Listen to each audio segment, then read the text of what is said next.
Okay, welcome back to another Hydrasynth sound design video. I'm sure you saw the thumbnail and read the title. So let's just jump into it.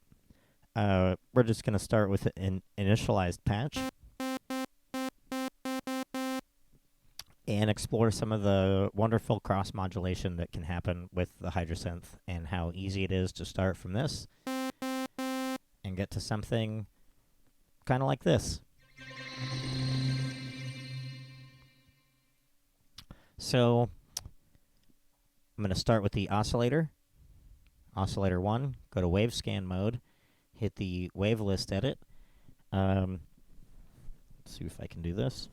If you hold shift and cycle through the waves, then all of the waveforms will populate and you can go through and adjust them as you need. But it'll kind of give you a nice starting point.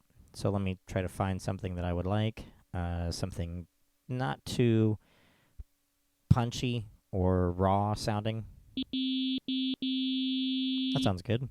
And I'll do the same thing for oscillator 2. Go into wave scan mode. First I'll go into the mixer and turn oscillator 1 down and oscillator 2 up so I know exactly what I'm listening to. Go into the wave scan edit. Sorry, I keep bumping the camera. For this one I want it to be kind of smooth but also have a little harshness to it. That's kind of nice. So we'll start with that. Then I'll take the LFO4 and have it modulate the wave scan of oscillator 1.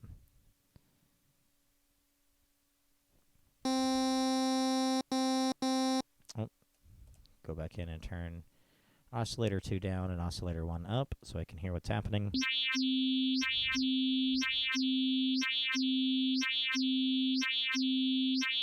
Sounds great.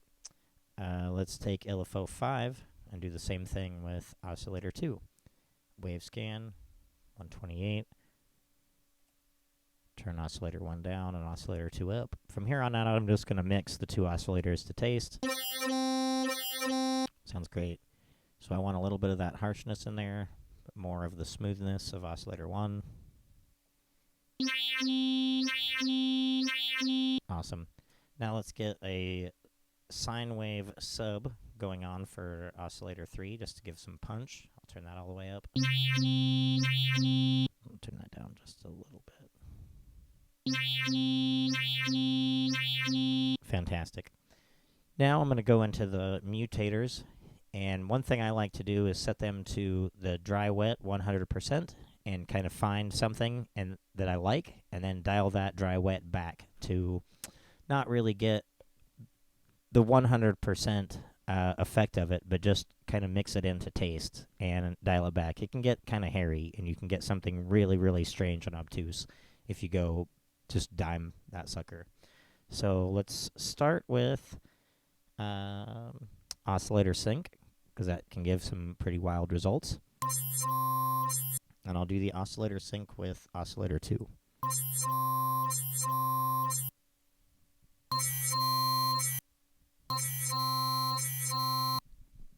If I hold shift and move the ratio, it will go in whole notes or whole numbers. So I like that. 5. Pretty harsh. Dial back the window. And I'll scoot that dry wet down to somewhere under 20. That sounds good. Just adding a little bit of timbral variation in there. So while I'm in that mutant 1, I'm also going to take LFO 3 and have it affect the, let's see, window to a much more positive amount. Maybe feedback. Dry wet. No, I don't like that. Let's go back to feedback. Dial that down. Like I said, one thing I like to do, one little trick, is to just dime that sucker out to 128. It's kind of adding some harshness in there. They're all playing the same shape. All the LFOs are doing the same shape. We'll adjust that here in a second to kind of give some timbral variation over time. But for now, I just want to dial that feedback down to somewhere under 100. 96.5 looks good. Sure. Exit out of that. So now I'll move on to Mutant 3, which is affecting oscillator 2. Let's try pulse width modulation squeeze.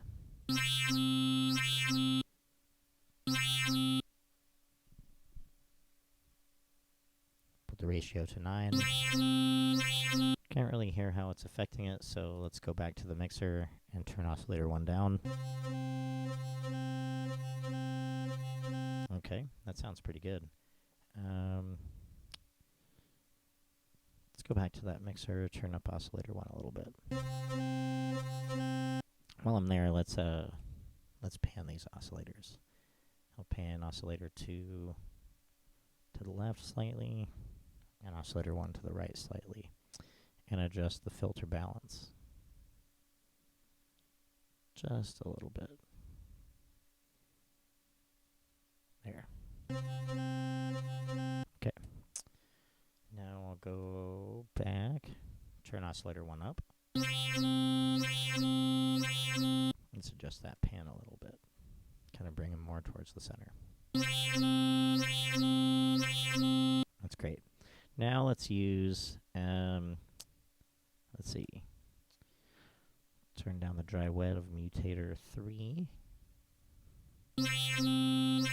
Awesome.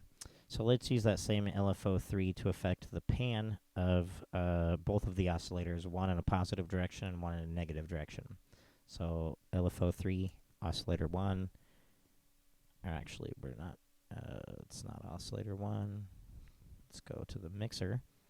Oscillator 1 volume, oscillator 1 pan in a positive direction, because that one's to the left, which is the negative value. So we'll somewhere under 80. And over here, we'll do LFO3 mixer, oscillator 2 pan in a negative direction, somewhere under 80. All right, now we're getting somewhere. So let's go to my favorite part, which is some of the cross modulation. So let's start with envelope 5 and have envelope 5 modulate LFO3. Oh. So one thing to be very careful of when you're in this modulation matrix, if you don't move over to the next assignable slot in the matrix, you will effectively change the slot that you're on.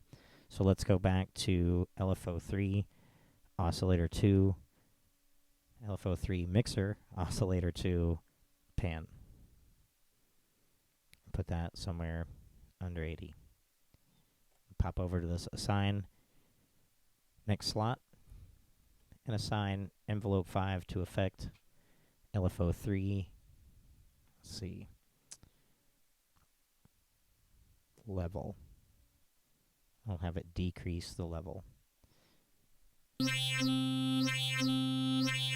But you're not going to hear too much yet until we start getting into a lot of the cross modulation things. So we'll pop over to LFO3 and we'll move it to beat sync.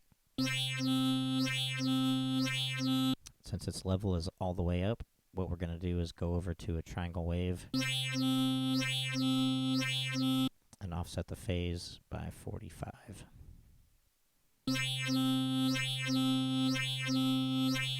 All right, now we're going to go to LFO4, turn on beat sync, LFO5, turn on beat sync, envelope 3, turn on beat sync, envelope 4, beat sync, envelope 5, beat sync.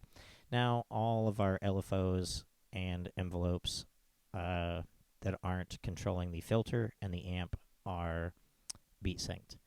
This is going to be important later. So we'll start with envelope 3.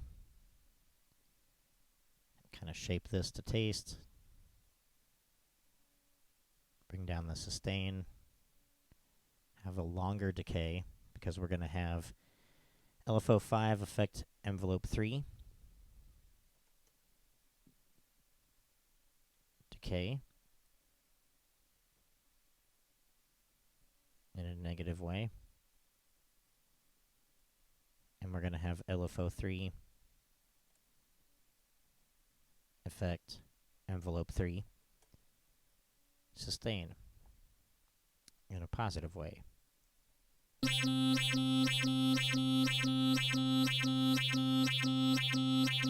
Okay, now we're going to exit out of the modulation matrix. We're going to take envelope 5. Sorry, we're going to take LFO 4 and have it affect envelope 3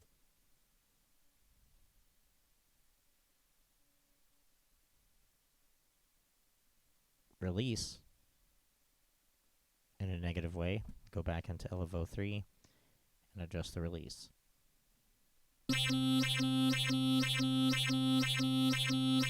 Okay, now we're going to have envelope 3 affect the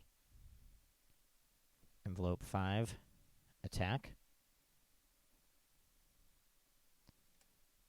We're going to take envelope 5 and have it affect LFO 4 level negatively. I'm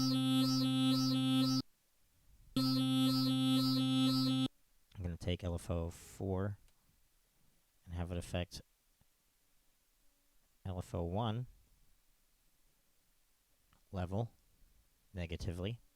We're going to go into our filter 1 and turn up the envelope amount positively by about 30 and the LFO 1 amount negatively by about 20.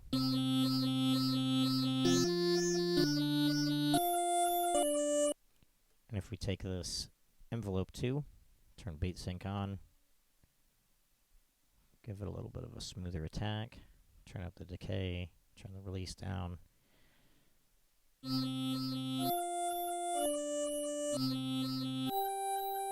Now let's go into our LFOs, turn the rate up a little bit.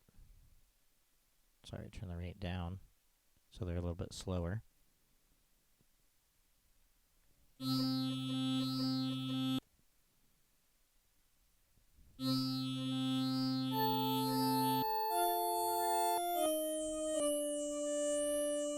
Now we're starting to get kind of an evolving pad. If we go to Mutator 4, FM linear, sine, let's turn up that dry wet. Feedback. 63 feedback. Let's dial that dry wet down a little bit.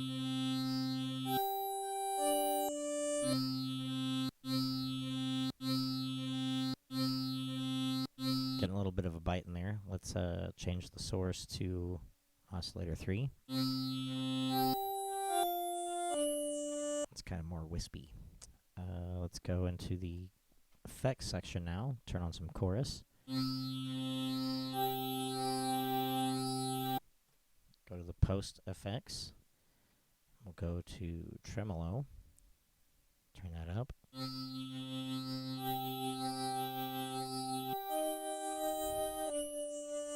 Now we're really getting somewhere.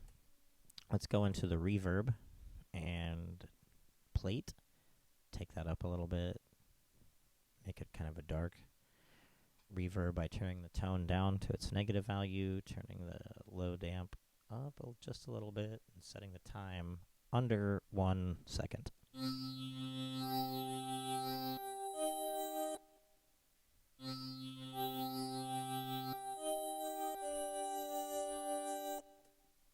Now let's take in some delay. We'll go beat sync on. Left, right, center. How about reverse? Turn the dry wet up just a little bit.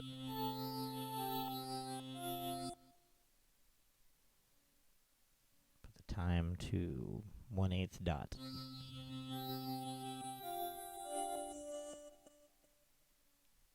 Let's try that pan delay. Much better. Turn the wet tone down to give it kind of an analog feel. Feedback tone up. Turn the feedback up. And dry wet to about 44. Let's go to envelope 2 and give it some release. More of a pad sound. Turn the attack up to about 1/8 dot.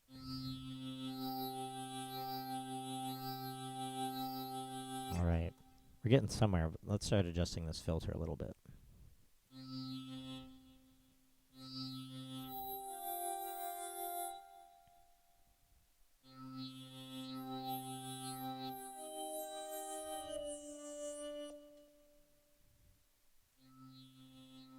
Going into filter 2,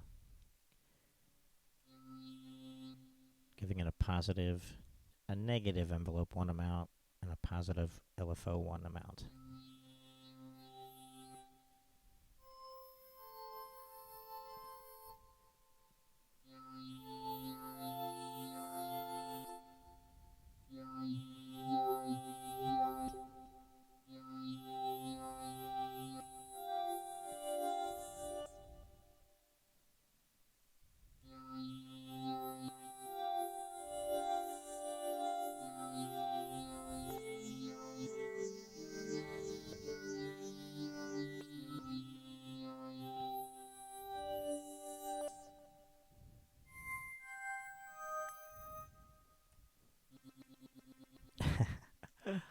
Some arpeggio on a pad sound.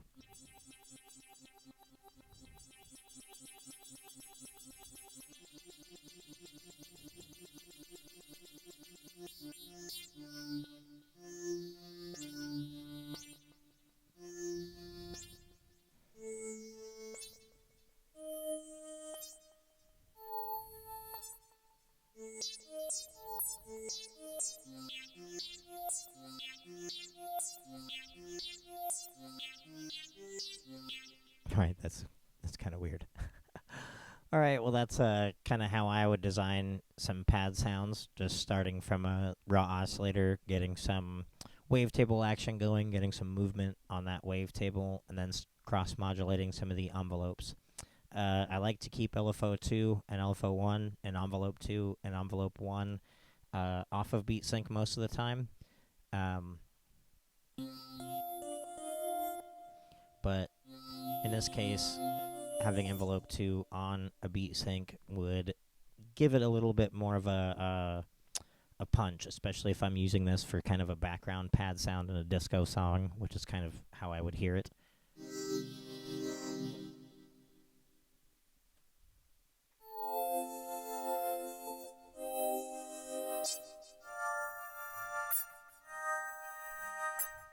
I like that little twinkle sound on the release.